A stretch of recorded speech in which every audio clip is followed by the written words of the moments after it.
आज मैं आदर्श समाज का 37वां भाग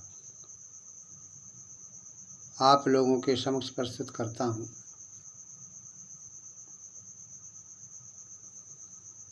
सर्वे भवन्तु सुखिनः, सर्वे सन्तु निरामयाः, सर्वे भद्राणि पश्यन्तु, मा कश्चित् दुःख भाग् भवेत्। हे नाथ सब सुखी हो, कोई न हो दुखारी। हे नाथ सब सुखी हो, कोई न हो दुखारी। हे नाथ सब सुखी हो, कोई न हो दुखारी। सब हो निरोगी भगवन, धन धान्य के भंडारी। सब हो निरोगी भगवन, धन धान्य के भंडारी। सब भद्र भाव देखें, शनि मार्ग के पथिक हो। सब भद्र भाव देखें, शनि मार्ग के पथिक हो। दुखिया न कोई होवे, सृष्टि में प्राणधारी। हे नाथ सब सुखी हो, कोई न हो दुखारी। सब हो निरोगी भगवन, धन धान्य के भंडारी। यह मंत्र ये कहता है कि हे ईश्वर, संसार में जितने भी प्राणी हैं सभी निरोग हों, सबके विचार एक हों, संसार में कोई भी दुखी ना हो। जब मंत्र स्पष्ट कर रहा है तो हमें भी अपने हृदय के भावों को स्पष्ट कर लोगों की मदद करनी चाहिए, लेकिन हम ऐसा नहीं करते। सर्वे भवन्तु सुखिनः, सर्वे भवन्तु सुखिनः, सभी सुखी हों। सर्वे सन्तु निरामयाः, सभी निरोगी हो। ऐसा कब संभव होगा? जब हम अपने हृदय में, अपने अंतःकरण में आदर्श विचारों का समाहित करेंगे। मनुष्य के जीवन में आदर्श गुणों का होना बहुत अत्यावश्यक है, लेकिन मनुष्य समझ नहीं पाता है कि हमारा जीवन क्या है। हम सोचते सोचते सोचते रह जाते हैं, मर जाते हैं, लेकिन कुछ कर नहीं पाते। हम ये सोचते कि हम ये करेंगे, वो करेंगे, वो करेंगे, लेकिन नहीं कर पाते। लेकिन जो मनुष्य सोचता है, सोचने के बाद करता है, और जब कर डालता है तो फिर उस मनुष्य का लक्ष्य पूरा हो जाता है, पूर्ण हो जाता है। हमें भी ऐसा करना चाहिए, लेकिन हम कर नहीं पाते।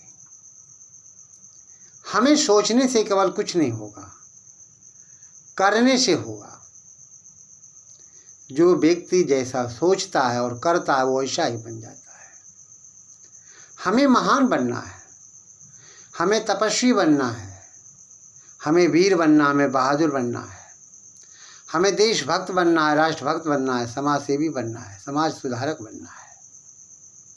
तो बनने के लिए हमें क्या करना है? परिश्रम करना है। बिना परिश्रम का कोई व्यक्ति ये सोचे कि हम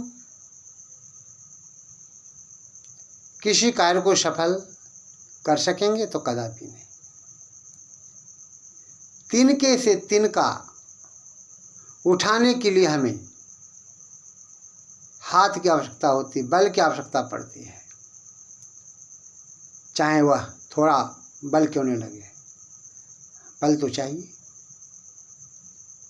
ये कब संभव है? जब हमारा शरीर निरोग रहेगा। सर्वे भवन्तु सुखिनः सर्वे सन्तु निरामयाः सर्वे भद्राणि पश्यन्तु। सभी लोगों को सुदृष्टि से देखो, बुरी निगाहों से किसी को मत देखो। जो व्यक्ति किसी को बुरी निगाहों से दिखता है वो मनुष्य नहीं है। मनुष्य वही है जो मनन करता है, मनन करके ऋषि मुनियों के पद चिन्हों पर चलने का प्रयास करता है। यदि हम ऐसा नहीं करते हैं तो यह हमारी मूर्खता है। वो दुनिया के लोगों, हम यही कहना चाहेंगे कि वास्तव में आप यदि मनुष्य हो तो वेदों के सिद्धांतों को अपने जीवन में अपनाओ, आदर्शवादी बनो, सभ्य बनो, श्रेष्ठ बनो, महान बनो। तभी तो आप समाज को अच्छा बना सकते हैं, राष्ट्र को उन्नत के शिखर पर ले जा सकते हैं और विश्व का कल्याण कर सकते हैं। तभी तो संत ऋषि मुनि हमारे कहते आए हैं, कृवंतो विश्वमार्य, हम सारे संसार को आर्य बनाएं। कैसे बना पाएंगे? स्वामी दयानंद सरस्वती ने इसी सपना को लेकर उन्होंने आर्य समाज की स्थापना किया। श्रेष्ठ व्यक्तियों के समूह को हम आर्य समाज कहते हैं। लेकिन आज वर्तमान समय में आर्य समाज की क्या स्थिति है? प्रत्येक मनुष्य इससे अवगत है। सिद्धांत अपनी जगह पे है, नियम अपनी जगह पे है और विचार अपनी जगह पे है। यदि हम सिद्धांतों के अनुसार अपने विचारों को ढालेंगे तो निश्चित है कि हमारा जीवन महान बनेगा, श्रेष्ठ बनेगा, शोभन बनेगा, समीचीन बनेगा। तो परमपिता परमात्मा ने हमें जो मानव का शरीर दिया है, सुंदर शरीर दिया है, इससे अच्छा करने के लिए हमें संत महर्षियों, ऋषियों, विद्वानों के मार्गों का सहारा लेना होगा, तभी यह संभव है। इसलिए दुनिया के लोगों से हमें ये कहना है कि हे दुनिया के लोगों, आप आदर्श समाज जो संस्था है उससे जुड़ो और फिर अपने जीवन को आदर्शमय बनाकर अपने जीवन को समाज के लिए समर्पित कर दो। अपने जीवन के उद्देश्यों को पूरा करो, तभी जो है समाज का निर्माण संभव है। इति